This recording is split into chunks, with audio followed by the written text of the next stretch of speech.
Bonjour à toutes et à tous, chers étudiants du semestre 5, droit public, module politique publique. J'ai le plaisir de communiquer avec vous au sujet de toutes les présentations que je vous ai envoyées. Vous savez très bien que les circonstances ont imposé ce mode de communication des cours. Certainement, vous avez donc commencé à lire, essayer donc de comprendre les différents axes de ce module. Donc, on va essayer pendant cette séance, de vous donner les idées phares pour vous permettre de mieux comprendre ce module. Donc, il s'agit des axes suivants. Comme vous le savez, le cadre conceptuel, le cadre d'analyse des politiques publiques, l'analyse des politiques publiques dans le processus de conception des politiques publiques, les étapes clés des politiques publiques et les méthodes d'analyse. Les politiques publiques, c'est un champ disciplinaire qui relève de la science politique. Elle est née, on va dire, aux États-Unis, où il a connu vraiment son évolution fondamentale. C'est un champ qui est orienté vers la pratique, donc c'est une discipline pragmatique qui s'oriente vers la résolution des problèmes sociaux. Il faut d'abord distinguer entre les politiques publiques en tant que réponse à des questions politiques, d'une part, et les politiques publiques en tant que science, en tant que champ d'analyse multidisciplinaire. Il y a là deux dimensions clés à prendre en considération. Dans le monde aujourd'hui, selon l'expression de William Dunn, l'analyse multidisciplinaire des politiques semble être la meilleure solution pour ou étant donné la complexité croissante dans l'élaboration des politiques publiques. Donc il faut distinguer, je le répète encore, entre les politiques publiques en tant que ligne de conduite, course of action, en tant qu'un ensemble de mesures qui s'inscrivent dans la durée, qui s'inscrivent dans une politique publique, dans une stratégie en tout cas, qui est suivie évidemment par l'État, dans un cadre plus ou moins pointu, plus ou moins collaboratif, c'est-à-dire qu'il y a l'implication d'autres acteurs qui ne sont pas étatiques, mais évidemment l'État garde la mainmise, garde le contrôle des politiques, les acteurs publics gardent le contrôle dans le processus d'élaboration et de mise en œuvre des politiques publiques, dans le but évidemment de répondre à des problèmes ou à des besoins. Donc ce sont des besoins qui émanent de la société, les politiques publiques, c'est la réaction de l'État, donc la réponse de l'État à ces besoins, réponse sous forme de politique publique, mais il faut se rendre compte que parfois l'inaction politique ou la non-réaction, c'est-à-dire la non-prise en considération de ces besoins, est en soi une politique publique, qui évidemment, dans ce cas, elle est passive.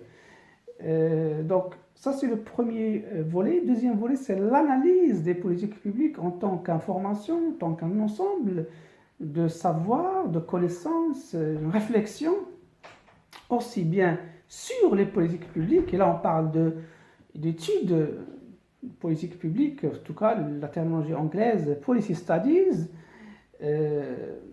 et aussi pour les politiques publiques, c'est-à-dire pour améliorer les politiques publiques. Et là, on est dans une dimension pragmatique, on va dire. On est dans les policy analysis, donc l'analyse des politiques. Donc à prendre en considération, c'est-à-dire que le premier type vise à développer des connaissances sur les politiques publiques, on the politics public, about public policies, tandis que l'autre type développe des connaissances pour les politiques publiques, c'est-à-dire pour améliorer ces politiques, pour les adapter et évidemment pour les ajuster en fonction des besoins de la société, des problèmes qui se posent évidemment qui se posent tout le temps aux politiciens. Et là, je vous renvoie à un extrait d'un article de Philippe Zitson sur la fabrique pragmatique des politiques publiques. Vous pouvez donc lire cet extrait, la page 6 de la première présentation, où l'auteur reformule cette distinction entre policy studies et policy analysis, c'est-à-dire entre études des politiques, enfin des processus d'élaboration, mise en œuvre, etc., et d'évaluation des politiques, et l'analyse des politiques pour les politiques publiques s'inscrit donc dans une dimension normative, c'est-à-dire pour améliorer les problèmes sociaux, les politiques publiques et porter des réponses, des solutions donc aux problèmes publics qui se posent. Donc il s'agit de deux dimensions clés. Donc une dimension descriptive, les politiques publiques en tant que science descriptive, car il décrit, il explique pourquoi une politique est prioritisée, pourquoi elle est prise à un certain moment, et pourquoi il fait appel à tel processus, quels sont les acteurs impliqués, et pourquoi il est conçu de telle manière, et avec tel moyen. Donc c'est la dimension descriptive. Ensuite la dimension normative, donc qui vise, qui ambitionne de porter un certain jugement en tout cas, ou de prendre en considération ce compromis nécessaire entre des valeurs concurrentes, entre des intérêts aussi, mais également, la dimension normative s'inscrit dans better policy, c'est-à-dire une recherche toujours continue, sans fin, de la meilleure politique possible, en tout cas selon les moyens disponibles, selon la négociation qui se noue au sein de la société entre des valeurs, entre des visions du monde concurrentes. On va aborder maintenant quelques définitions. James Anderson définit la politique publique comme étant une ligne de conduite. Donc, il y a ce process, donc une ligne de conduite stable et intentionnelle, suivie par un acteur, un ensemble d'acteurs face à un problème ou un sujet qui préoccupe la société et destiné donc à produire des résultats déterminés. Il y a la définition de John Dewey, bien sûr, qui est pragmatique. On sait que la pensée pragmatique de John Dewey, public policy, se focalise sur le public et ses problèmes, centré sur le public et ses problèmes. Thomas Dye aussi une définition très intéressante et souvent répétée, what the government choose to do or not to do. Donc il met l'accent sur ce que le gouvernement choisit de faire ou de ne pas faire. Donc l'inaction est aussi une politique publique quand le gouvernement refuse d'agir au sujet d'un problème. Donc on va se concentrer sur l'analyse des politiques publiques, il s'agit donc d'une discipline qui sert à répondre à 5 questions précises: le problème à résoudre, l'impact prévu, les politiques optimales préférées, l'impact enregistré et les performances des politiques. Si vous permettez, donc, on va se concentrer sur ce processus d'analyse des politiques publiques, selon William Dunne, qui le définit comme étant un processus d'enquête et de questionnement qui aboutit à la formation d'une quantité d'informations pertinentes pour la politique, envisagé envisager d'être élaboré à son évaluation critique, donc l'évaluation critique de ces informations, de ce savoir, s'il est pertinent, euh, l'étendue de sa pertinence et à la transmission de son contenu, donc le contenu de ce savoir afin de comprendre, bien sûr, comprendre tout d'abord, ensuite améliorer, donc, comprendre les politiques publiques et ensuite les améliorer. Selon Nagel, l'étude de la nature des causes et des effets des politiques publiques.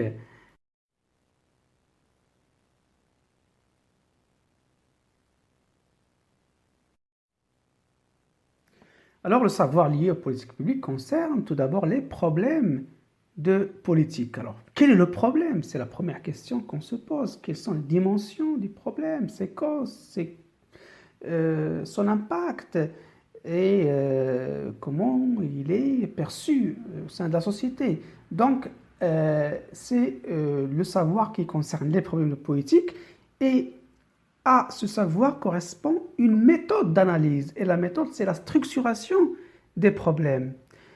Deuxième savoir est lié au résultat attendu. Donc, au moment où la politique est sélectionnée, il y a quand même une projection, il y a une prévision sur les résultats escomptés.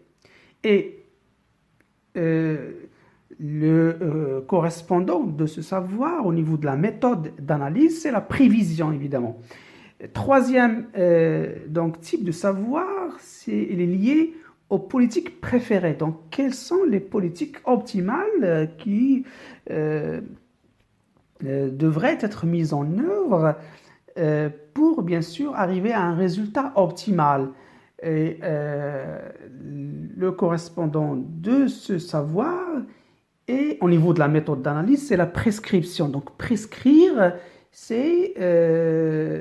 revêt une dimension normative. Donc, c'est prescrire quelles sont les mesures à prendre, quelles sont les décisions à prendre pour parvenir donc à ce résultat optimal. Quatrième type de savoir est lié donc au résultat de la politique. Donc, là, on est dans une phase après la mise en œuvre, on est devant des résultats enregistrés de la politique publique, des résultats observés. Donc, le savoir qui est lié à ce résultat et le correspondant au niveau de la méthode d'analyse, c'est le monitoring, c'est le contrôle. Donc, contrôler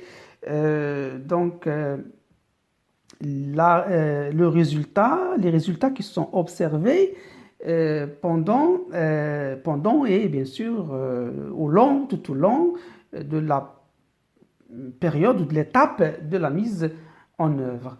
Ensuite, le dernier savoir lié aux politiques publiques concerne la performance des politiques, donc dans quelle mesure la politique publique a réussi donc à apporter une solution, des réponses aux problèmes posés au départ. Et à ce type de savoir correspond donc la méthode d'analyse qui est l'évaluation. Donc finalement, on a 5 méthodes d'analyse. Première méthode, la structuration des problèmes, dont le but donc est de parvenir à identifier le bon problème, le problème posé donc. Deuxième méthode analytique, la prévision. Troisième méthode, la prescription normative. Quatrième méthode, l'observation, le suivi et le contrôle. Et cinquième méthode, l'évaluation. Alors, comme vous voyez, il y a des types de savoir et à chaque type de savoir correspond une méthode d'analyse. Et l'interaction entre ce savoir et les méthodes d'analyse, ou les méthodes analytiques, permet de distinguer entre 4 stratégies d'analyse. Donc, il s'agit de 4 stratégies corrélées. Tout d'abord, l'analyse prospective versus analyse rétrospective. Ensuite, l'analyse descriptive versus analyse normative. En troisième lieu, l'analyse ou la méthode d'analyse de recherche et d'enquête sur les problèmes versus l'analyse de résolution des problèmes et finalement l'analyse segmentée versus l'analyse intégrée.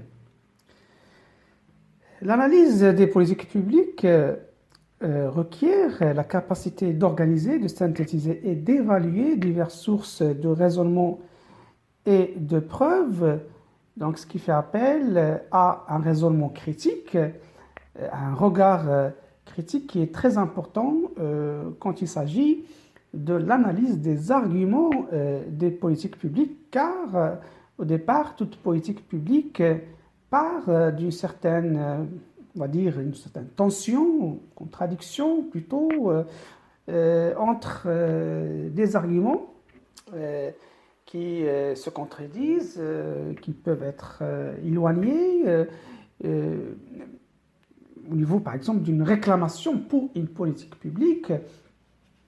Et chaque groupe, le corps social concerné, élabore des éléments de structure d'argument. Structure d'argument pour plaidoyer pour une politique publique donc, qui va être donc l'assise de ce plaidoyer. Des informations et données relatives à la politique, donc qui vont constituer un support pour ce plaidoyer, et évidemment une justification et argument en faveur de la réclamation. Il y a également d'autres données, d'autres connaissances, même d'autres groupes sociaux qui peuvent intervenir pour proposer des soutiens donc, aux arguments du plaidoyer. Mais n'oublions pas qu'il y a toujours des objections latérales, donc des objections à la réclamation. Et le processus va durer un certain moment où il y a une réfutation des objections et l'insistance sur les données justificatives. Alors là, je vous ai proposé un cas pratique, en fait, de travailler sur un cas pratique. Vous choisissez une réclamation déterminée au niveau d'une politique publique qui, bien sûr, est censée répondre à une demande sociale, et vous allez suivre cette structure des arguments. À présent, donc, on va se pencher sur l'analyse des politiques dans le processus d'élaboration des politiques. Donc, ce processus qui nous renvoie donc à une séquence ou à une grille séquentielle où il y a une succession d'étapes depuis l'identification du problème jusqu'à l'évaluation. On verra qu'il y a différentes perceptions, on va dire, différentes conceptions plutôt de ce processus. Et l'analyse des politiques est un élément clé de ce processus politique. William Dunn, là encore, nous rappelle que l'analyse des politiques est une enquête multidisciplinaire conçue pour créer, évaluer de façon critique, communiquer l'information utile pour comprendre et améliorer les politiques. Et c'est une discipline donc, qui a connu son apogée aux États-Unis où dans les années 70, de nombreuses disciplines des sciences sociales avaient établi des institutions qui s'engageaient expressément dans la recherche appliquée, donc la recherche liée aux politiques publiques et à l'amélioration des politiques publiques, souvent en se basant sur le raisonnement rationnel, le raisonnement critique. Depuis le début du XXIe siècle, avec la complexité des problèmes auxquels font face les gouvernements, il est devenu nécessaire donc de recourir à des disciplines différentes, des sciences sociales et même des sciences naturelles pour aider à élaborer des politiques, certainement pour disposer d'un savoir qui est pratique, un savoir utile, afin de permettre aux décideurs de sélectionner la meilleure alternative, de prévoir les résultats et donc et d'avoir aussi des outils pour évaluer les conséquences. Donc aux États-Unis, au Canada et dans les pays de l'Union européenne, il il y a une élaboration des politiques de plus en plus fondées sur des données probantes, sur des données donc scientifiques vérifiées, ce qui donne donc cette appellation politique publique, qui est une policy analysis, la politique publique dans son acception donc anglo-saxonne, où il a connu donc aux États-Unis un essor considérable.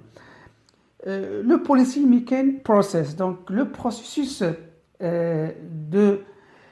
d'élaboration des politiques publiques, ou plutôt le processus des politiques publiques. C'est un processus donc rarement rationnel, même si les théoriciens, enfin les études sur les politiques publiques ont toujours essayé de le rationaliser pour améliorer les politiques publiques, mais on va voir que dans le processus, il n'obéit pas à une rationalité parfaite. C'est un processus également discontinu, donc il n'est pas linéaire. Même si là encore, des auteurs, ils ont essayé d'élaborer une grille séquentielle. On a donc fractionné ce processus en séquences. Mais ce qui est utile aujourd'hui, c'est de visualiser ce processus comme une série d'activités interdépendantes. Donc, il y a l'élément d'interdépendance, mais qui s'inscrit dans le temps, évidemment. Tout d'abord, la mise sur l'agenda. Donc, on a des problèmes. Enfin, la société est pleine de problèmes, mais à un certain moment, certains problèmes sont choisis d'être inscrits sur l'agenda. Et après cela, un problème va donc recevoir une identification, une définition. Pour répondre à ce problème, donc identifié, on va formuler la politique, donc la formulation de la politique, l'adoption de la politique, la mise en œuvre de la politique, l'évaluation de la politique et l'adaptation, bien sûr, parce que l'évaluation de la politique ne veut pas dire, enfin la mise en œuvre de la politique et son évaluation ne veut pas dire la résolution de problèmes, parce que le problème va se poser dans d'autres termes, et cela nous ramène donc à l'adaptation de la politique, l'ajustement de la politique. William Dunn parle également de succession de la politique, de résiliation de la politique, et on verra que les auteurs ont des avis un peu divergents à ce sujet-là. Grosso modo, il y a ceux qui considèrent le processus comme étant rationnel, comme étant qui obéit à une certaine linéarité, d'autres qui le considèrent comme composé d'activités interdépendantes, qu'il n'y a pas une linéarité entre ces séquences. Et selon les circonstances, selon les choix de la méthode d'analyse, les analystes des politiques publiques produisent de l'information pertinente pour une, plusieurs ou toutes les étapes de l'élaboration des politiques. Donc, la production du savoir pour permettre ou pour, on va dire, améliorer, optimiser chaque étape de ce processus. Ce travail, il repose sur des méthodes d'analyse comme on l'a vu précédemment. Chaque phase du cycle politique est liée à la suivante, liée aussi à la séquence à la phase qui la précède. Il y a une boucle arrière, en avant, continue, et le processus dans son ensemble n'a ni début ni fin.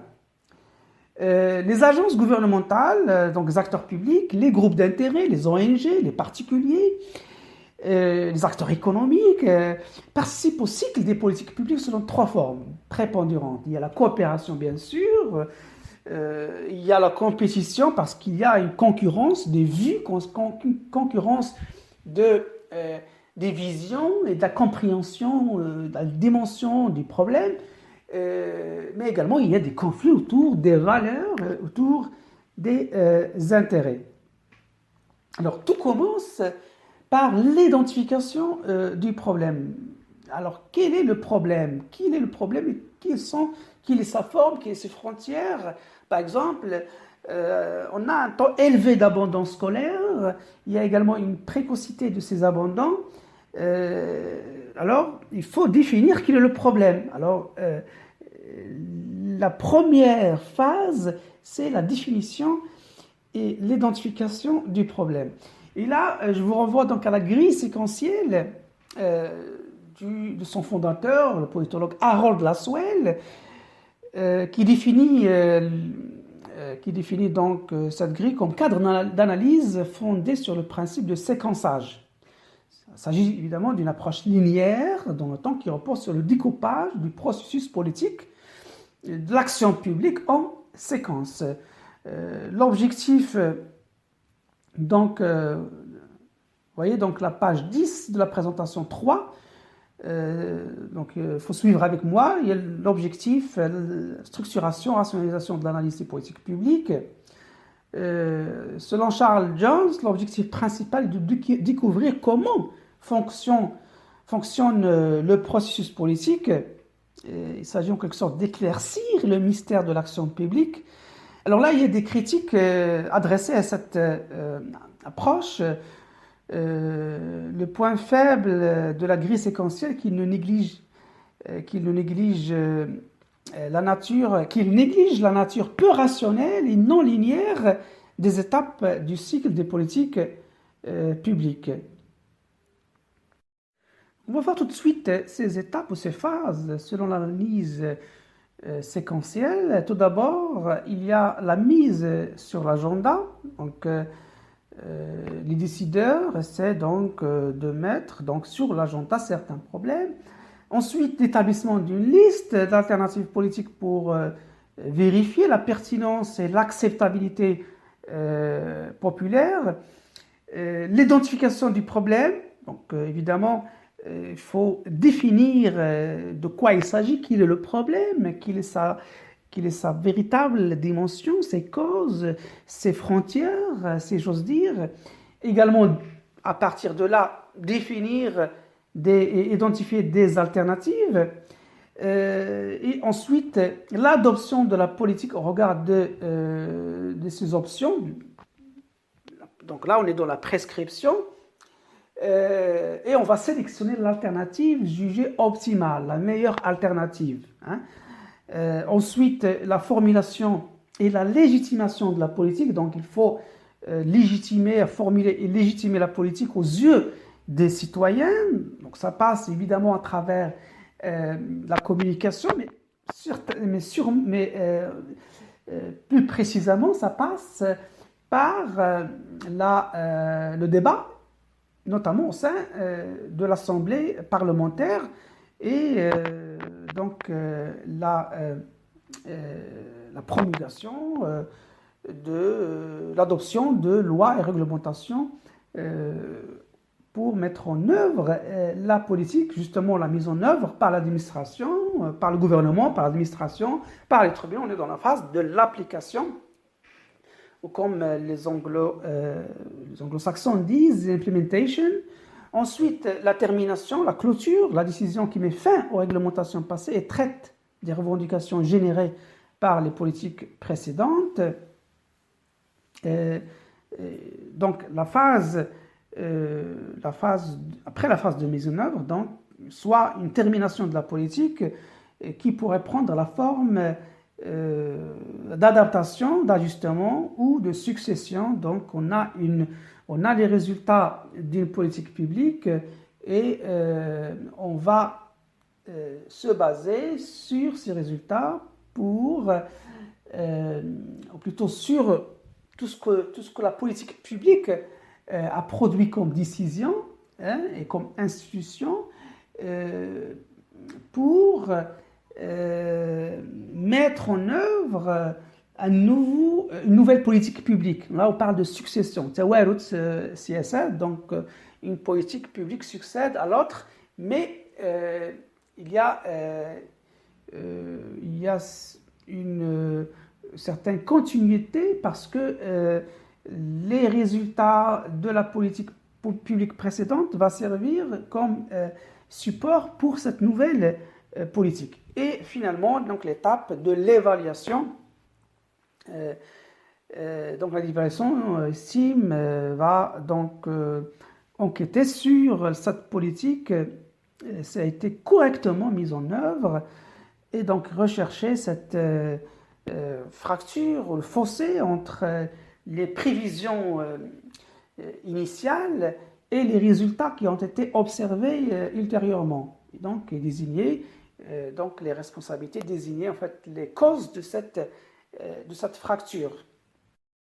Je vous invite également à jeter un coup d'œil sur l'analyse séquentielle de Charles Jones. Dans cette analyse, l'intérêt est porté vers les phases d'identification du problème et la formulation de la politique. Donc on va retrouver 6 étapes ou 6 séquences. Tout d'abord, l'identification du problème, la formulation de propositions pour résoudre le problème, ensuite la légitimation, donc c'est un processus qui consiste à présenter la politique comme étant acceptable, comme je viens de l'expliquer auparavant. 4e étape, la mise en œuvre, donc toutes les mesures, les décisions, les lois qui permettent l'application de la politique, et donc cela requiert certaines coordinations entre les acteurs et l'articulation entre les mesures. 5e étape, l'évaluation, et enfin la termination de la politique, donc qui ne consiste pas donc à une fin de la politique ou à une résolution de problèmes, parce que les problèmes ne sont jamais résolus, mais ils se posent tout le temps dans de nouveaux termes. Il faut toujours continuer à identifier, à définir les problèmes. Cette termination, donc, s'agit plutôt d'une reformulation, d'un ajustement. Comme je viens de le dire auparavant, il y a également la succession des politiques. Alors on arrive à la 4e présentation, dans laquelle j'ai voulu donc mettre l'accent davantage sur le cycle des politiques publiques. D'abord l'initiation et la mise sur l'agenda, donc quand des acteurs publics, mais également des acteurs non publics, mais de façon indirecte, ils vont donc influencer pour l'inscription d'un certain nombre de problèmes sur l'agenda politique. Cela n'implique pas évidemment que tous ces problèmes seraient résolus. L'initiation peut donc venir des pressions de l'environnement extérieur, d'une demande sociale interne ou d'objectifs définis au sein de l'organisation. Dans tous les cas, et là je vous renvoie à l'analyse systémique, de David Easton, la capacité à initier la mise sur l'agenda requiert un soutien d'aide. La définition du problème. Les problèmes des politiques, selon David Derry, sont des besoins, des valeurs ou des possibilités d'amélioration non réalisées. Des besoins, des valeurs et des possibilités d'amélioration non réalisées. Donc la définition du problème est un acte de conceptualisation des problèmes collectifs. Il faut définir la nature intrinsèque, l'essence même du problème, ses multiples dimensions, ses causes directes, indirectes, certaines, potentielles. Je vous ai donné quelques exemples, le problème de la pauvreté. L'identification des problèmes nécessite de rassembler, analyser des données fiables, des statistiques par exemple, mais également un savoir, des études qui proviennent de diverses sources. Il faut analyser et évaluer le savoir produit au sujet d'un problème donné, comprendre bien sûr le contexte historique et le contexte général du problème. Et là, on se réfère donc à circonstances liées donc à l'évolution d'un certain environnement international ou de l'évolution du débat public au sujet d'un problème déterminé. Et enfin, identifier les parties prenantes, ce qu'on appelle en anglais stakeholders, donc les acteurs concernés. Et ces acteurs, évidemment, ils ont des intérêts, des valeurs en jeu. Souvent, le même problème reçoit plusieurs définitions, sachant que la définition est toujours un construit social et politique, parce que c'est le résultat d'un débat, d'une confrontation entre divers acteurs, d'une négociation entre des acteurs qui ont évidemment des intérêts, des valeurs, des visions du monde, concurrentes, bien sûr qui peuvent être concordantes, homogènes, relativement homogènes, mais souvent il y a cet élément de concurrence qui est très présent dans le débat des problèmes sociaux. L'identification du problème est un processus continu qui revient en boucle, comme je viens de le dire auparavant, que après la mise en œuvre du problème, cela ne veut pas dire que le problème est résolu, mais que cela le conduit donc après l'évaluation, enfin, tout au long du contrôle, du suivi, après l'évaluation, à une nouvelle redéfinition du problème. Alors l'erreur fatale serait de définir le faux problème. Par exemple, définir le problème de la pollution comme étant un problème uniquement d'ordre économique et négliger d'autres aspects du problème, notamment ce qui est les variables les variables sociales, les variables liées à la compétition internationale, des variables aussi liées au mode de vie de la société de consommation. En tout cas, il faut éviter de définir le faux problème parce que même si on applique une bonne politique, entre guillemets, une bonne politique du faux problème, ça ne veut pas dire que la politique, il va résoudre, ou en tout cas essayer de résoudre le problème ou améliorer la politique. Mais le problème, enfin l'erreur fatale qui va donc impacter sur la pertinence de la politique élaborée, c'est une fausse identification, ou plutôt une identification erronée du problème. On arrive alors à la troisième étape de ce cycle. Il s'agit de l'identification des alternatives. Donc, les décideurs ils vont essayer de dégager des options, des scénarios selon des modèles d'analyse. Il y a également confrontation des perceptions, des représentations politiques, des valeurs et des intérêts en jeu. J'ai dit que l'inaction est également considérée comme une alternative. Le choix de ne pas réagir est aussi une politique publique. Après cette identification des alternatives, il y a ensuite une évaluation de ces alternatives sur la base de plusieurs critères, le soutien politique, le coût politique, la viabilité financière, la viabilité sociale, l'acceptabilité projetée, en tout cas, le rapport coût-bénéfice, la faisabilité technique et administrative, mais également la recherche d'un compromis entre des valeurs concurrentes. Après la sélection de l'alternative, la mise en œuvre de cette politique, donc l'alternative choisie, il y a toujours un écart plus ou moins important entre la politique formulée et la politique adoptée. Le choix de l'approche d'implementation, de la mise en œuvre, est crucial à ce niveau pour expliquer l'écart, parce qu'il y a des approches qui sont top-down, de haut en bas, du national au local par exemple, du haut en bas, donc approche top-down, et l'approche bottom-up, où les besoins, la définition du problème, la définition de ces mesures, de l'application, est influencée par le bas, influencée par des besoins, des spécificités qui sont ressenties au niveau subalterne. Donc c'est très important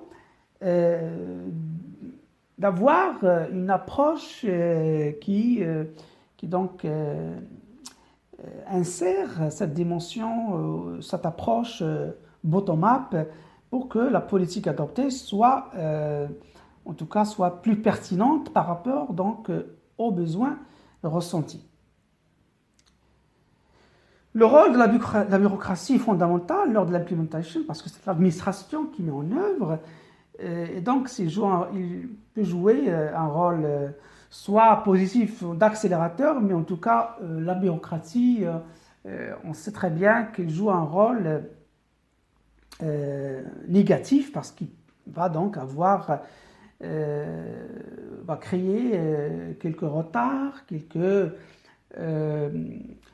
on va dire, distorsion lors de la mise en œuvre. Pendant la mise en œuvre, certains problèmes peuvent surgir ou être découverts et donc induire des modifications, une reconsidération des alternatives. Donc, même pendant la mise en œuvre, ça nous renvoie toujours à la phase initiale, la phase de l'identification. Donc, on peut reconsidérer une alternative même lorsqu'il est mis en œuvre. Le choix du timing, évidemment, le timing politique est très important, notamment pour ce qui est de la légitimation de la politique, mais également pour réunir les conditions nécessaires pour sa mise en œuvre. Et dernière étape, l'évaluation, donc l'évaluation qui consiste à détecter les gaps, donc les écarts, on va dire, entre les résultats prévus initialement, et les résultats qui sont enregistrés, donc les résultats réels. Cela conduit potentiellement à opérer des réajustements, donc des ressources peuvent être réallouées, le problème peut être redéfini, les mesures peuvent être revues ou révisées, et l'évaluation, bien sûr, repose toujours sur une matrice de critères et d'indicateurs. Il devrait être plus objectif possible. L'évaluation devrait être une démarche nécessaire pour améliorer les politiques publiques. L'évaluation, évidemment, devrait être faite par des organismes indépendants selon des critères objectifs. Et l'évaluation est une étape, on va dire, difficile parce que d'abord, les gouvernements ont tendance à ne pas accorder l'importance à cette étape et en quelque sorte à éviter que l'évaluation puisse donc avoir un effet politique pénalisant pour le gouvernement. Donc c'est un peu critique, ce qui explique pourquoi l'évaluation ne reçoit pas l'intérêt qu'elle mérite de la part des gouvernements.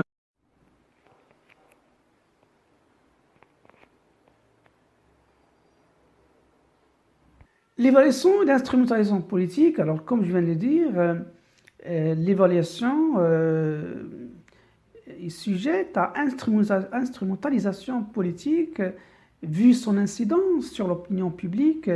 Il pourrait renforcer la légitimité du gouvernement, comme au contraire, il pourrait conduire à sa délégitimation. En tout cas, l'évaluation, scientifiquement parlant, permet d'identifier de nouveaux problèmes, permet d'identifier les gaps, les écarts entre les prévisions et les résultats. Il s'ensuit que tout le cycle des politiques publiques est réenclenché, donc ça nous renvoie donc au début du processus, donc à l'identification, la réidentification du problème et tout ce qui s'ensuit. Très bien. Alors, on arrive à la 5e séance, qui est dédiée donc à la typologie des politiques publiques. On va retenir la typologie la plus influente, qui est initiée par le politologue Theodore Louis, donc cette typologie s'inscrit dans une vision weberienne de l'exercice par l'État, de ce qu'il appelle la violence légitime, parce qu'on va retrouver l'élément de coercition qui est assez présent.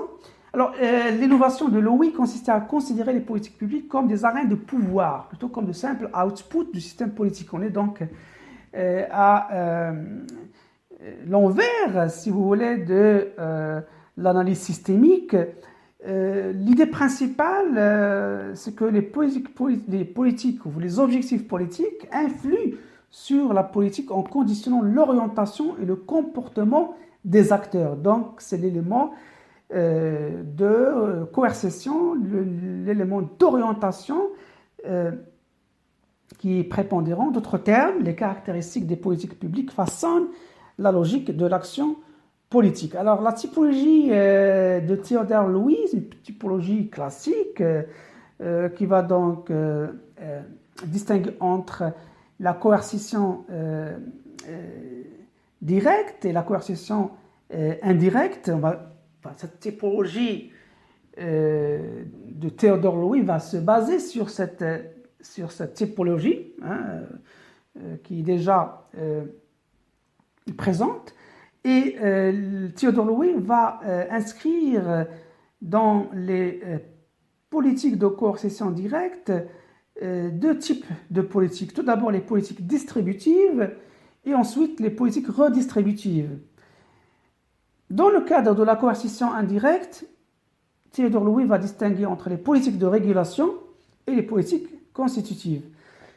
Commençons alors par les politiques distributives. C'est de la distribution donc des valeurs, la distribution des biens publics, c'est l'allocation des valeurs selon la définition donc, de Harold Lasswell.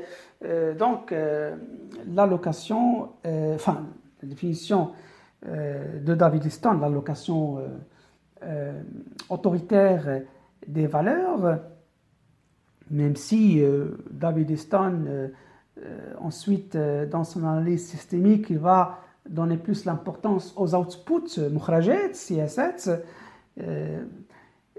Donc, l'allocation des valeurs, les valeurs, tout ce qui est service public, tout ce qui est bien public, qui sont donc destinés à améliorer la vie des citoyens, donc l'éducation, la santé, l'ordre public, les législations de protection de l'environnement, l'accès à l'eau potable, donc toutes ces politiques qui s'inscrivent dans la distribution des valeurs, dans l'approvisionnement des biens publics. Alors, les politiques distributives se distinguent par le fait qu'ils ne font pas des perdants, ou très peu de perdants en général, parce que la majorité, sinon la totalité de la population bénéficie de ces politiques.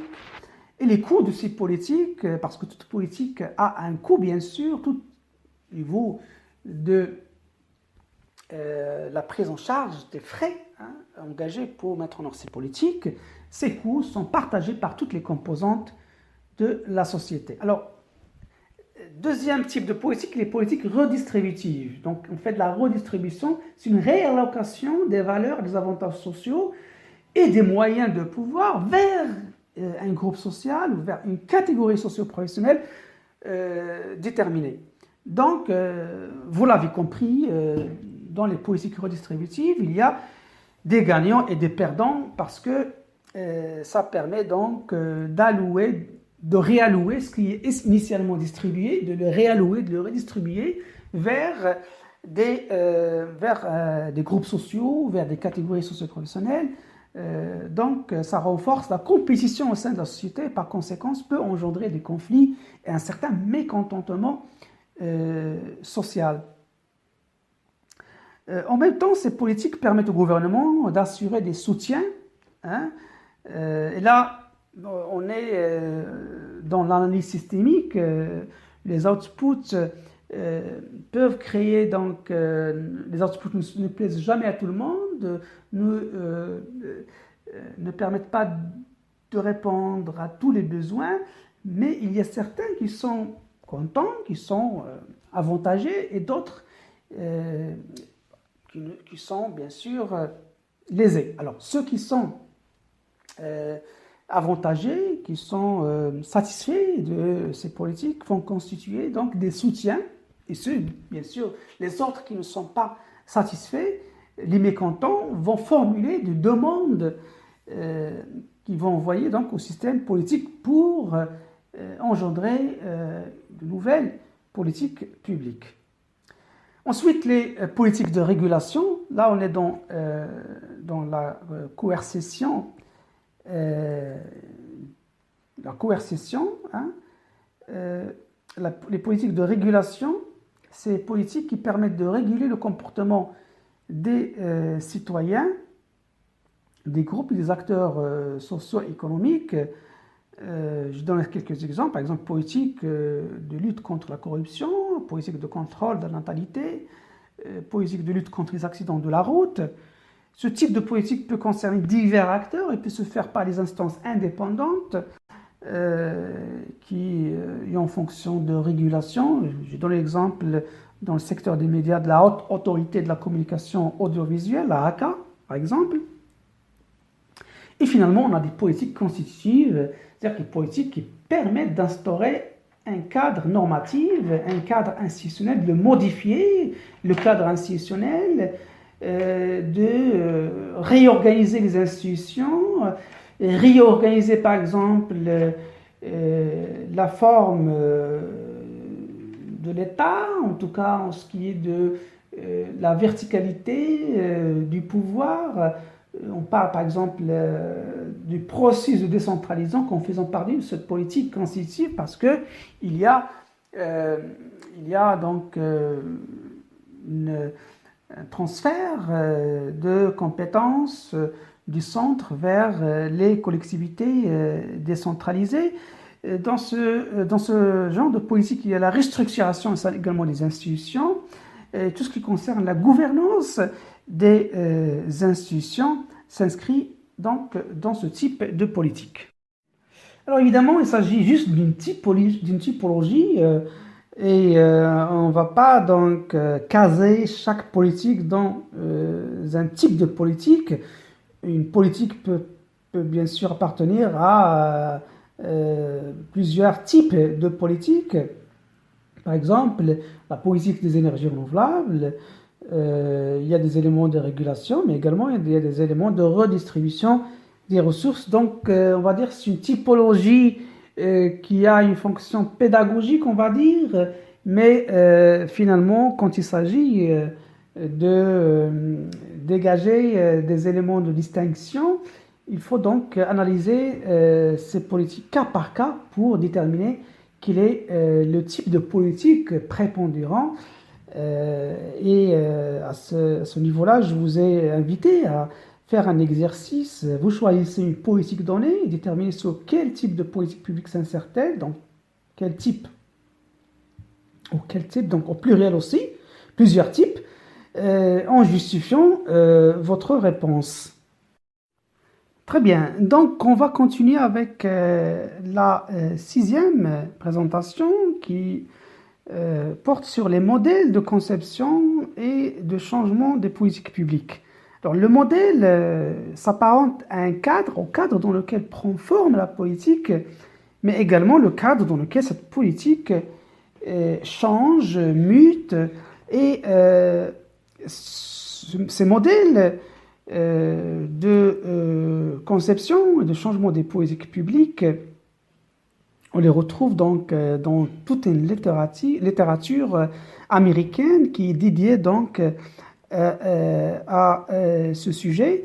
Alors il s'agit tout d'abord de la rationalité totale qui est purement économique.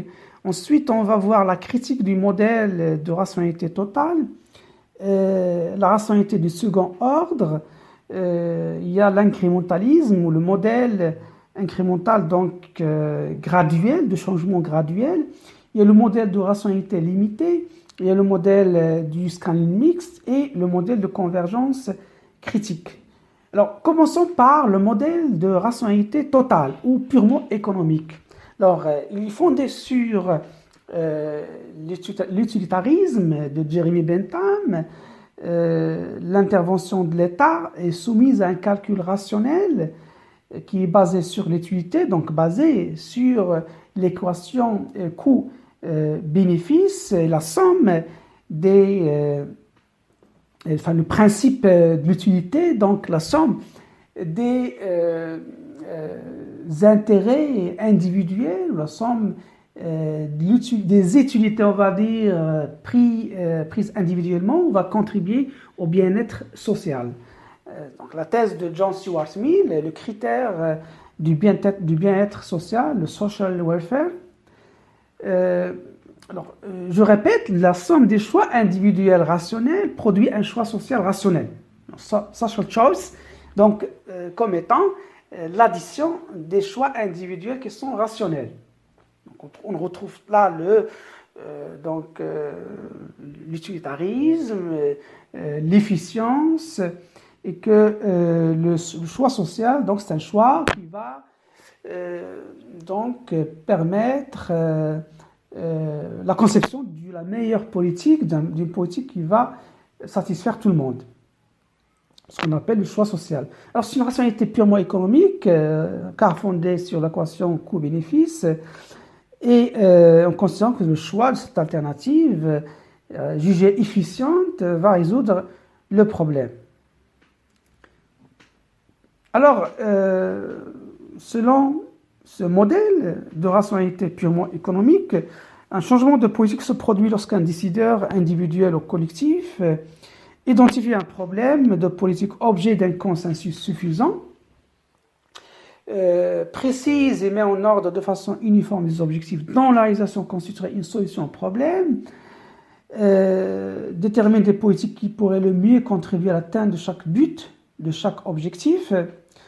En tout cas, il y a une démarche rationnelle donc, qui va reposer sur le calcul utilitariste pour choisir la solution jugée la plus rationnelle et la plus efficiente. Alors, maintenant, on va voir la critique de cette rationalité totale, ou rationalité purement économique, selon l'hypothèse, bien sûr, que compte tenu de la multiplicité, la diversité des acteurs, le choix rationnel est un idéal qu'on ne peut pas atteindre. Parce qu'aucun acteur ne possède suffisamment d'informations pour prendre une décision politique rationnelle. Même le gouvernement ne peut pas accéder à toutes les informations, tout le savoir, à les traiter, à les analyser pour prendre les décisions. Donc la décision rationnelle, en quelque sorte, c'est un leurre, c'est un idéal qu'on ne peut jamais atteindre. Alors, des auteurs, ils sont partis de cette critique pour élaborer des modèles. On pense notamment à Kinetaro, qui parle du paradoxe rationnel, on va dire, où il va expliquer plus tard qu'il s'agit du paradoxe ou dilemme du vote. En tout cas, pour lui, le choix purement rationnel est impossible, car la somme des choix individuels supposés rationnels ne conduisent pas à un choix utile pour la société. Alors, il argumente sa critique par le dilemme du vote, car il est impossible pour les décideurs d'une société démocratique, même démocratique, de répondre aux exigences du modèle de rationalité économique. Il a élaboré un théorème, le théorème d'Arau, qui va donc conclure l'impossibilité de concevoir une décision collective qui va satisfaire tout le monde, ou en tout cas qui va répondre à la rationalité individuelle. Parce que même dans le dilemme du vote, c'est-à-dire le vote rationnel des individus, quand on va additionner ces votes, on va parvenir à un paradoxe. C'est-à-dire que là, si vous voulez, la conclusion à laquelle on va arriver, c'est que le décideur ne peut pas satisfaire tous les prérequis du modèle de rationalité purement économique. Toujours dans le cadre de la critique du modèle rationnel, il y a la loi de Pareto, selon laquelle donc, l'économiste italien Alfredo Pareto élabore ce qu'on appelle l'équilibre de Pareto, la loi de Pareto, qui permet de parvenir à un équilibre basé sur la hiérarchisation des préférences des individus afin de réaliser ce qu'ils considèrent comme le consensus minimum. Alors, l'équilibre de Pareto se produit quand un seul individu au moins devient dans une meilleure position sans que des conditions défavorables touchent d'autres individus. Donc, la condition d'une personne va s'améliorer, mais ça ne veut pas dire que la condition ou les conditions des autres va se détériorer. Donc, c'est cet équilibre-là qui est recherché et ça a donné lieu dans les politiques publiques à la loi 80-20, selon laquelle 80% des conséquences sont le produit de 20% des causes. Pour de nombreux événements, et là je vous invite à prendre des exemples, réfléchir sur des politiques publiques qui sont très pertinentes, très importantes. On pense notamment à l'éducation, à la santé, aux énergies. Alors, pour de nombreux événements, environ 80% des effets proviennent seulement de 20% des causes. Donc, 20% des causes produisent 80% des conséquences. En matière de politique publique, l'extrapolation de cette loi permet de distinguer entre des problèmes vitaux, donc qui sont les 20%, et les problèmes secondaires. Alors, ce qu'il faudrait, selon Pareto, c'est de se concentrer et d'accroître l'action sur les 20% et leur consacrer donc le plus de moyens, le plus d'efforts, le plus de réflexion, mais également le plus de ressources, bien sûr. Et afin de résoudre le dilemme du votant, qu'on vient de voir, le dilemme de votant de Kenneth Arrow, Pareto estime qu'il est préférable de limiter le nombre des décideurs pour ce qui est des problèmes vitaux. Alors, évidemment, ça paraît antidémocratique, mais selon Pareto, les problèmes vitaux, les 20%, donc requièrent un cercle restreint de décideurs. Une solution évidemment antidémocratique, mais c'est la solution proposée par Alfredo Pareto. Les autres problèmes, les 80%, peuvent être traités par un plus grand nombre de décideurs. Donc on va réserver donc les 80% pour un cercle plus élargi dans un cadre plus démocratique. Dans les démocraties, les choix collectifs sont souvent obtenus grâce à la méthode rationalité du second ordre. Donc, second-best rationalité. Alors, à cet égard, je vous renvoie à la page 13 de la présentation 6, dans laquelle on trouve une citation de Fredo Pareto qui dit « La nature diversifiée des hommes, combinée à la nécessité de satisfaire d'une certaine manière l'idéal qui veut qu'ils soient égaux, a pour résultat le fait que dans les démocraties, ils ont essayé de fournir l'apparence du pouvoir dans le peuple et la réalité du pouvoir dans une élite. » Alors, ça, c'est objet à réflexion pour bien comprendre la pensée d'Alfredo Pareto. Ensuite, donc, on verra le modèle incrémental donc de Charles Lindblom, le modèle de changement graduel. Alors, ce modèle repose sur l'hypothèse selon laquelle les changements des politiques publiques se produisent dans des marges réduites par rapport au statu quo. Le statu quo, donc, donc le changement, il est marginal, il est toujours marginal. De sorte que le comportement au moment T est marginalement différent du comportement au moment T1. Donc, le changement graduel, tadriji, selon ce modèle, le changement de politique significatif se produit le cas échéant à travers une accumulation, je souligne le terme accumulation, graduelle de petits changements. Donc, les petits changements, en tout cas dans les politiques publiques, c'est rare qu'on trouve un changement radical ou un changement significatif de la politique publique. Il y a une accumulation de changements graduels pour parvenir donc à un changement de politique qui soit significatif. Les alternatives qui diffèrent par une large marge, donc les alternatives qui sont très différentes des alternatives précédentes sont peu susceptibles d'entraîner un changement de politique réussi, donc selon Charles Lindblom, le modèle incrémental. La prise de décision est un processus constant de négociation et d'ajustement. Là, en quelque sorte, il va essayer de justifier pourquoi le changement se fait d'une manière marginale, graduelle, car c'est un processus constant de négociation où il y a des intérêts en jeu et d'ajustement où les politiques sont continuellement soumises à des ajustements. L'incrémentalisme met l'accent sur l'amélioration des problèmes concrets plutôt que sur la poursuite d'idéaux abstraits comme la justice sociale. Fin de citation, Charles Lindblom. Donc il va continuer dans sa justification car l'amélioration des problèmes concrets, ce qui importe le plus, c'est-à-dire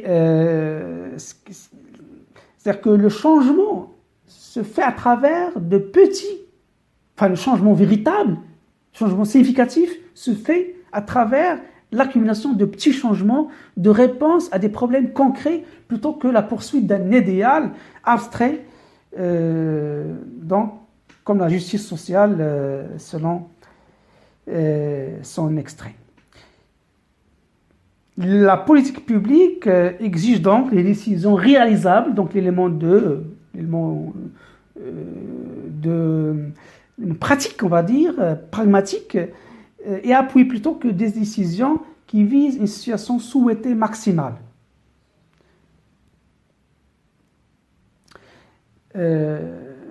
Pour ce qui est aussi de la justification, mais là au niveau de la finalité, l'incrémentalisme implique de se concentrer sur les problèmes immédiats à mesure qu'ils se présentent et d'éviter le plan stratégique global. Cela revient donc à hiérarchiser les problèmes selon leur importance. Fin de citation, Charles Lindblom, donc page 18 de la présentation 6. Continuons donc avec cette critique de la rationalité, avec le modèle de Herbert Simon, appelé modèle de rationalité limitée. Il s'agit d'une forme minimale de rationalité qui renonce à évaluer toutes les alternatives, ne peut pas tout évaluer, car tout d'abord elles sont nombreuses et requièrent une quantité quasi illimitée d'informations, donc ça demande beaucoup de temps, beaucoup d'outils, beaucoup d'énergie, beaucoup d'informations quasi illimitées, donc le modèle rationnel est par définition impossible. Et donc le choix le plus rationnel doit prendre en considération le coût et l'utilité prévue qui sont requis pour la formulation et l'évaluation d'autres alternatives. C'est-à-dire que si on prend en considération tout l'effort consenti pour réunir toutes les informations, tout le temps, tous les moyens, il faut inscrire tout ça dans le coût. Et il faut prendre en considération le coût total de cette démarche. Et donc, forcément, un choix qui se considère comme rationnel, évidemment, si on prend en considération tous ces coûts, finalement, il va perdre son caractère rationnel. Alors, pour cela, Herbert Simon nous propose le concept de choix satisfaisant. La satisfaction désigne les choix par lesquels les décideurs cherchent à déterminer un plan d'action qui est tout simplement suffisant. Suffisant, c'est-à-dire la combinaison de la satisfaction et de la suffisance. Donc, kafi ou mordi. Donc, kafi, suffisant, mordi, satisfaisant. Donc, on est finalement dans une rationalité aussi limitée. Ça rejoint les idées qu'on voit des auteurs qu'on a vus précédemment, notamment Charles Lindblom, Alfredo Pareto. Au lieu d'inventer un cadre d'action optimal, Herbert Simon préfère un cadre satisfaisant et suffisant. Très bien. Donc, selon Herbert Simon, le nombre de solutions et d'alternatives, ce nombre il est énorme, il est quasi illimité, et la quantité d'informations est également énorme, donc il faut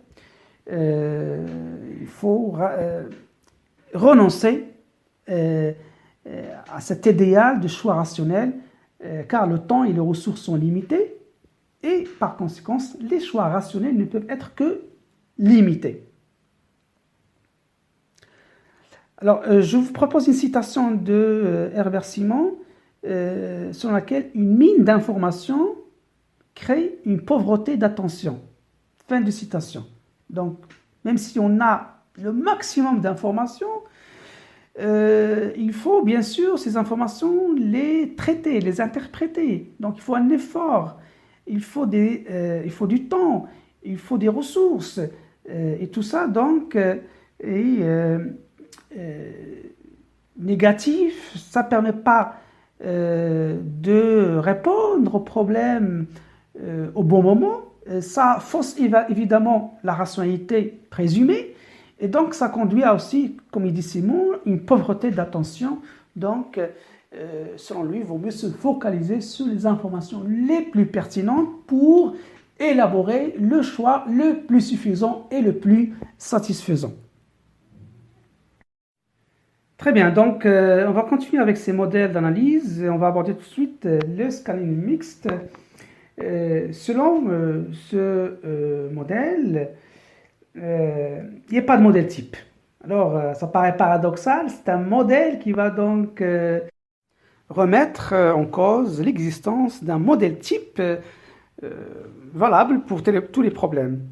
Car il considère que chaque politique publique doit choisir ou dépendra d'un modèle qui lui est adapté, on va dire. Alors, le modèle incrémental, selon le scanning mixte, il conserve le statu quo, il freine la créativité.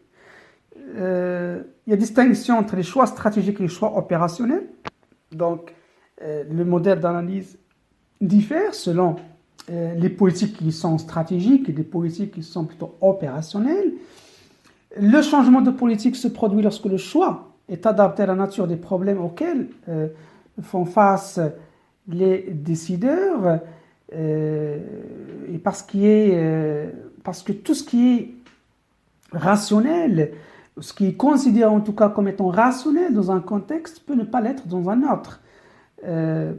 Donc, selon le scanning mixte, donc on va adopter le modèle d'analyse selon le problème posé, selon le contexte qui existe, et on peut imaginer une combinaison de plusieurs modèles, d'éléments qui appartiennent à plusieurs modèles, soit la rationalité purement économique, soit l'incrémentalisme graduel, ou la rationalité limitée. Donc, il y a pour chaque problème, pour chaque politique, un modèle d'analyse qui peut être donc, on va dire, qui peut tirer des autres modèles des éléments qui vont servir à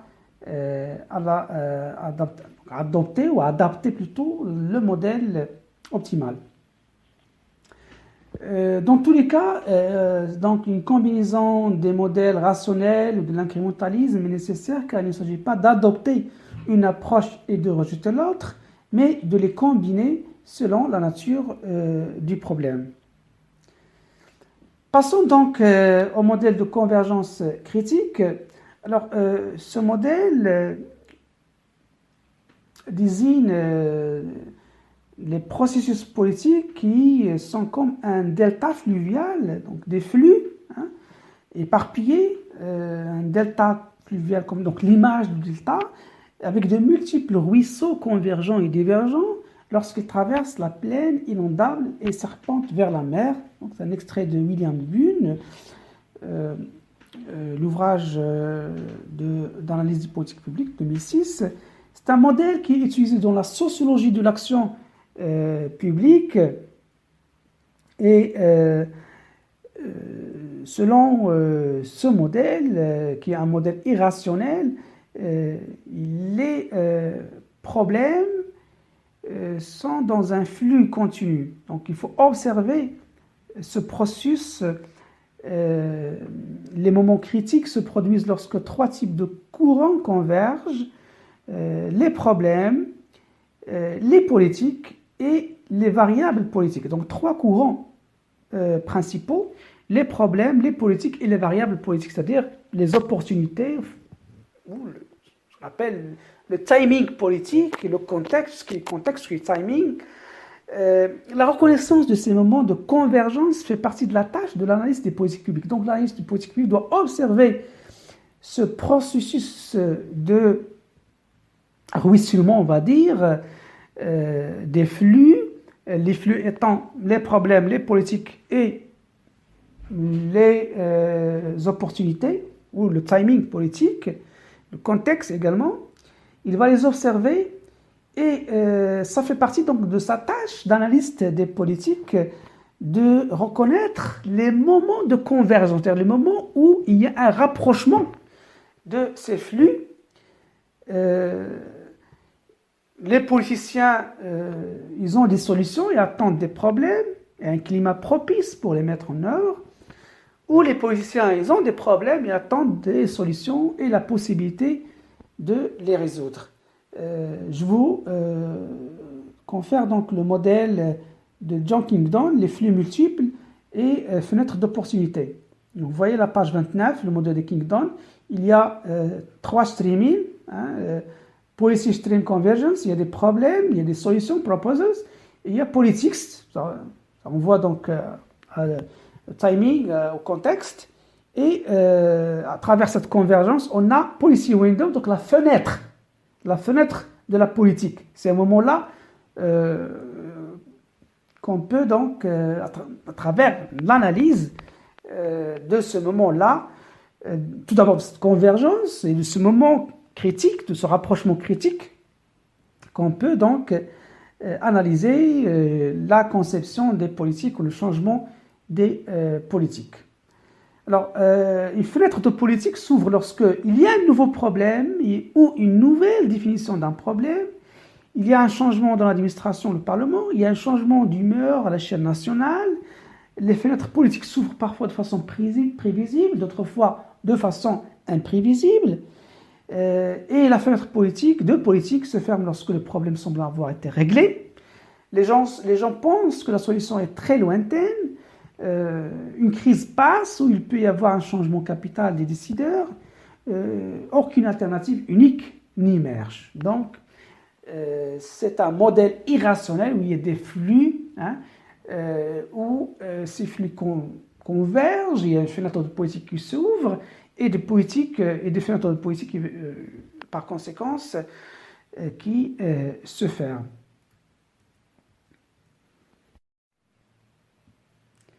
Alors finalement, on va aborder les méthodes de l'analyse des politiques publiques. On a parlé auparavant des méthodes. On les a corrélées à des étapes du processus des politiques publiques.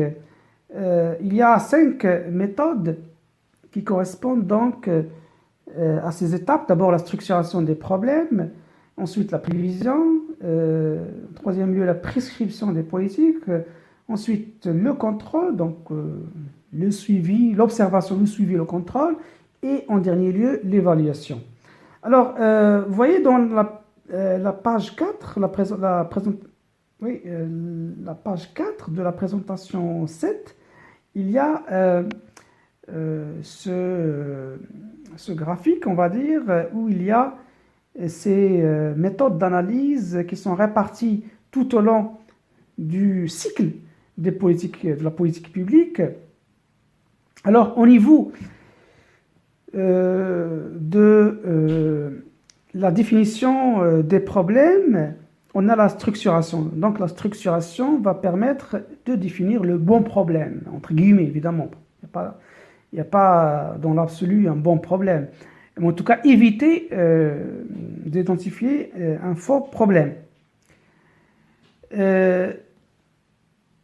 On a, après l'identification du problème, la prévision. Donc, méthode d'analyse, la prévision. Structuration, prévision. Ensuite, vous regardez la deuxième moitié de ce cercle, la moitié inférieure, où il y a d'abord la prescription, quand il s'agit de mettre en œuvre les politiques publiques, et ensuite, après leur mise en œuvre, tout au long de la mise en œuvre, il y a le contrôle et le suivi. Et donc on a 2 méthodes d'analyse qui s'inscrivent donc dans la moitié inférieure. Donc vous voyez, la moitié supérieure, il y a la structuration et la prévision. La moitié inférieure, il y a la prescription, le contrôle et le suivi. Et finalement, après que la politique publique ait produit des résultats réels, il y a l'étape d'évaluation et donc qui s'inscrit dans une étape, on va dire, intermédiaire parce qu'il peut donner lieu, certainement, il donne lieu à une nouvelle restructuration, on va dire, du problème et à une nouvelle redéfinition. Alors, dans ce cycle de politique publique qui est là, dessiné, conçu en tant que cercle, on a dans la moitié supérieure les méthodes d'analyse, structuration, prévision et ce qu'on appelle l'exploration des problèmes. Donc la moitié supérieure, c'est on va dire, l'étape de l'exploration, l'enquête sur les problèmes, problem searching, تقصي المشاكل. La moitié inférieure, on a la phase de résolution des problèmes, حل المشاكل, problem solving. Et vous voyez que on a l'analyse prospective, donc prévision, prescription s'inscrivent dans l'analyse prospective, et contrôle et évaluation s'inscrivent dans l'analyse rétrospective. Donc vous voyez, vous vous rappelez les méthodes d'analyse, qu'on a corrélées, on a تحليل استشرافي تحليل استرجاعي, donc l'analyse prospective versus l'analyse rétrospective, l'analyse descriptive versus l'analyse prescriptive, l'analyse d'exploration et de recherche des problèmes versus l'analyse de résolution des problèmes. Donc, à travers ce slide là, vous voyez les analyses sont les méthodes d'analyse sont visibles là et reconnaissables tout au long du cycle des politiques publiques selon que l'on se situe dans l'étape d'exploration des problèmes, donc la phase, la moitié supérieure, ou alors la résolution des problèmes, la moitié inférieure. Là, on va aborder toutes ces méthodes de façon succincte. Donc, commençons par la structuration des problèmes. Alors, la structuration des problèmes, elle aide à explorer des hypothèses, à diagnostiquer les causes du problème, à concevoir, à dessiner des objectifs possibles et à synthétiser des visions qui peuvent être contradictoires, et à découvrir et concevoir de nouvelles options stratégiques. C'est une méthode, vous l'avez deviné, c'est une méthode cruciale, critique pour délimiter la forme du problème, ses frontières, et permet évidemment, comme je l'ai répété plusieurs fois, d'éviter le risque de définir le faux problème. Je vous donne un exemple, parmi d'autres. Est-ce que le sous-développement est un problème intrinsèquement enraciné dans les relations économiques internationales?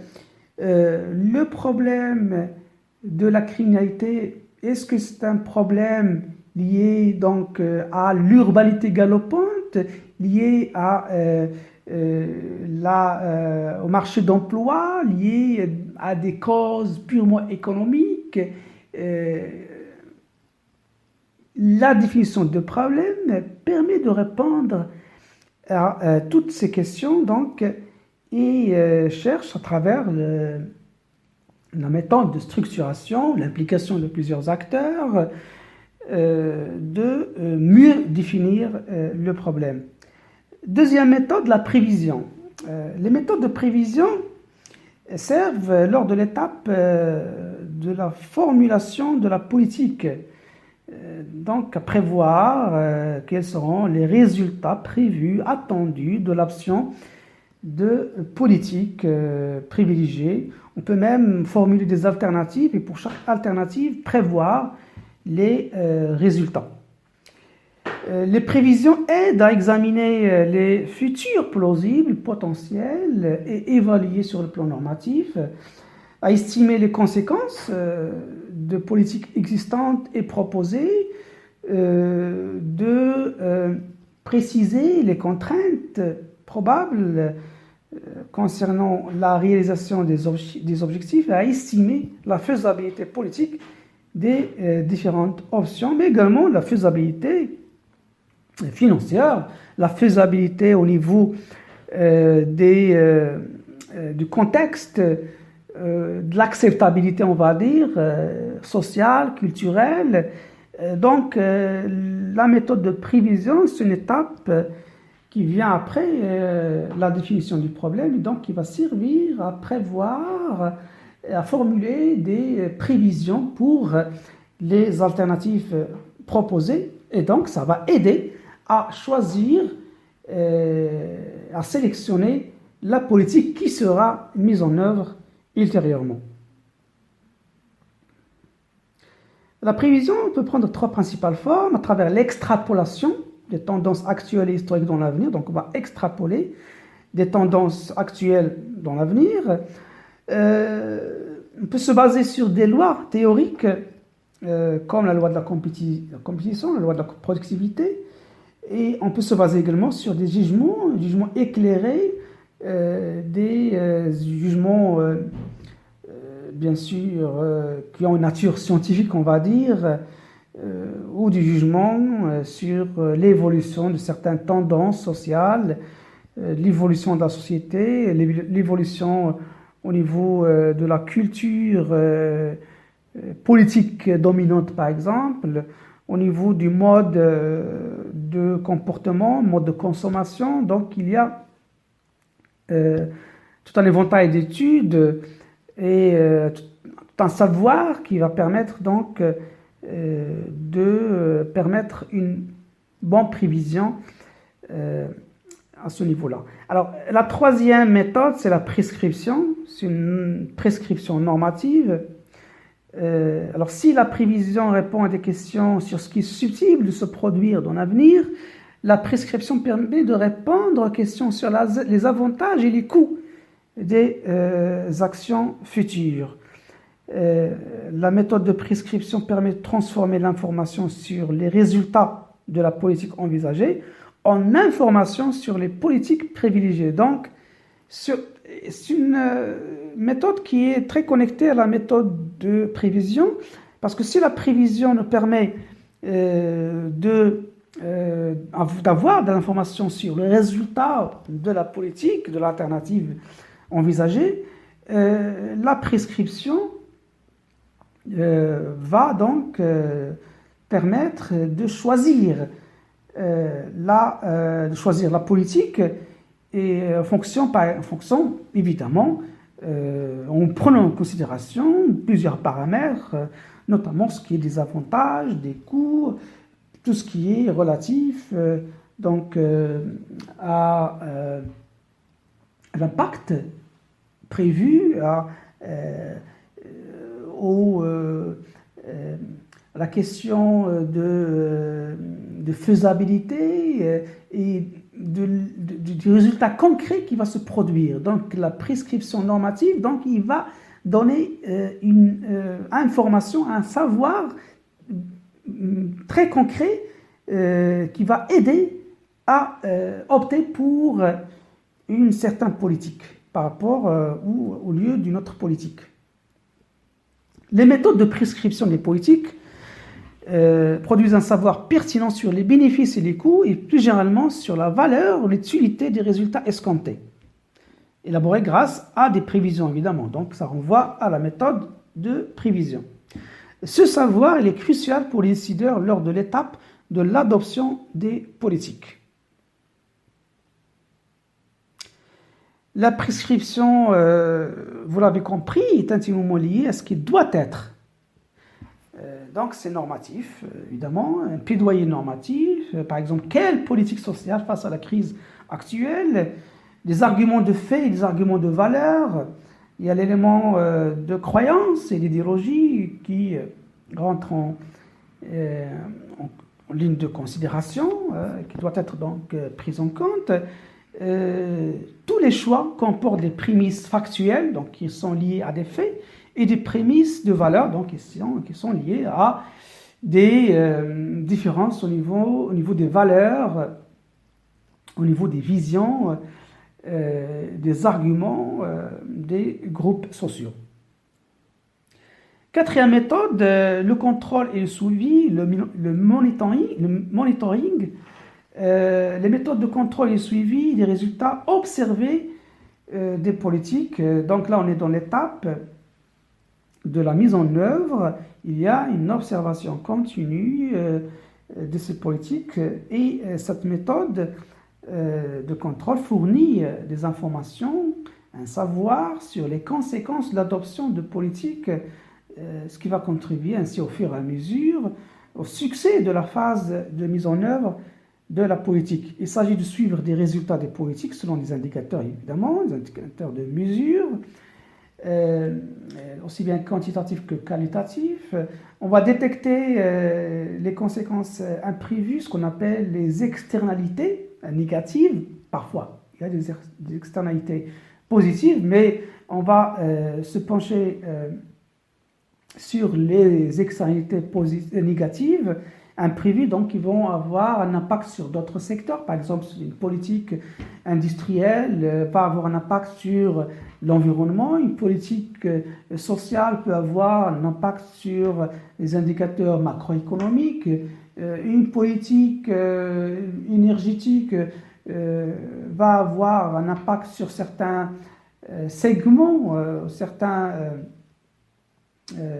segments du secteur énergétique ou un segment en tout cas de la société qui va donc ressentir un impact, pourrait impacter une industrie. Le contrôle également, il se penche vers le suivi des contraintes lors de l'exécution.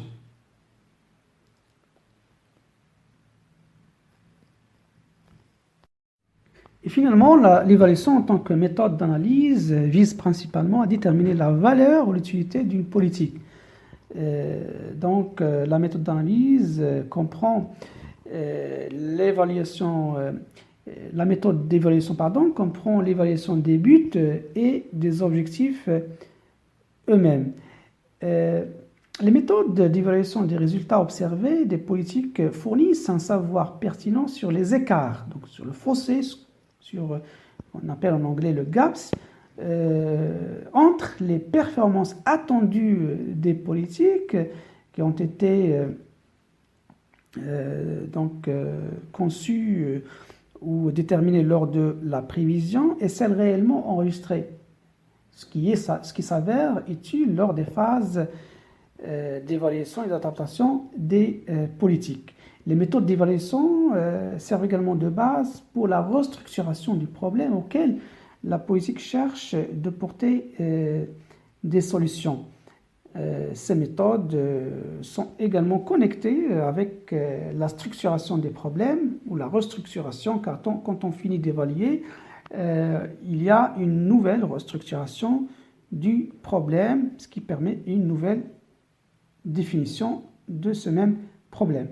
Alors, concernant les critères de l'évaluation, on va les ranger donc ou distinguer 6 types de critères, l'efficacité, l'efficience, l'adéquation, l'équité, la réactivité et la pertinence. Et à chaque type de critère correspond une question. Par exemple, pour l'efficacité, la question c'est: un résultat valorisé a-t-il été atteint? Concernant l'efficience, le degré d'effort requis pour atteindre un résultat valorisé. Donc, quel est le degré d'effort requis pour atteindre ce résultat? L'adéquation, dans quelle mesure la réalisation d'un résultat valorisé aide à résoudre le problème? L'adéquation, donc. L'équité, est-ce que les coûts et les bénéfices sont-ils équitablement répartis entre les parties prenantes? Pour ce qui est de la réactivité, est-ce que les résultats répondent aux besoins et valeurs d'un groupe particulier? Pour ce qui est de la pertinence, est-ce que les objectifs initiaux sont-ils valables? Donc voilà pour ce qui est des critères d'évaluation. Il y a 3 approches d'évaluation: la pseudo-évaluation, l'évaluation formelle et l'évaluation théorique des décisions. Et pour chaque approche et des objectifs, pour ce qui est de la pseudo-évaluation, il utilise des méthodes descriptives pour produire de l'information fiable et valide sur les résultats, mais sans tenter de remettre en question la pertinence de ces résultats pour les personnes, les groupes ou la société dans son ensemble. Donc c'est une évaluation, on va dire, neutre et purement focalisée sur une information, un savoir fiable et valide sur les résultats.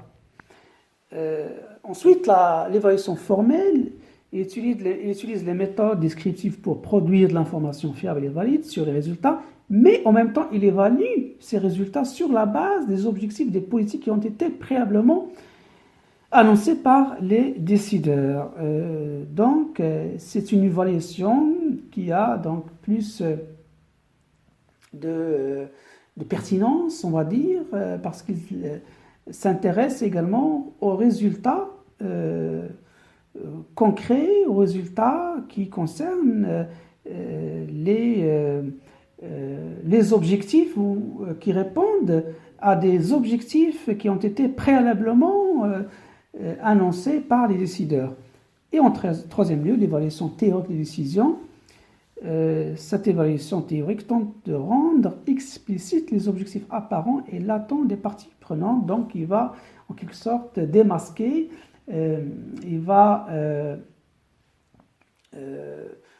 montrer certains objectifs qui étaient, on va dire, cachés, des objectifs latents des parties prenantes. Donc, l'évaluation théorique des décisions paraît donc comme une évaluation complète qui va donc révéler certains objectifs latents. Donc, ça rejoint l'analyse de Mertens sur les fonctions latentes des politiques publiques. Là, on parle d'objectifs latents par corrélation, évidemment. On a vu ces trois approches d'évaluation qui permettent à faire ressortir les éléments positifs et les éléments négatifs, les points forts et les points faibles de toute politique publique déjà mise en œuvre. Je me suis basé sur les critères de l'évaluation et les approches d'évaluation sur William Dunn, Public Policy Analysis, un ouvrage paru en 2006. Et sur ce, chers étudiants, je termine cette intervention, cette révision, on va dire générale, et je vous souhaite un très bon courage pour les examens et je vous dis à très très bientôt.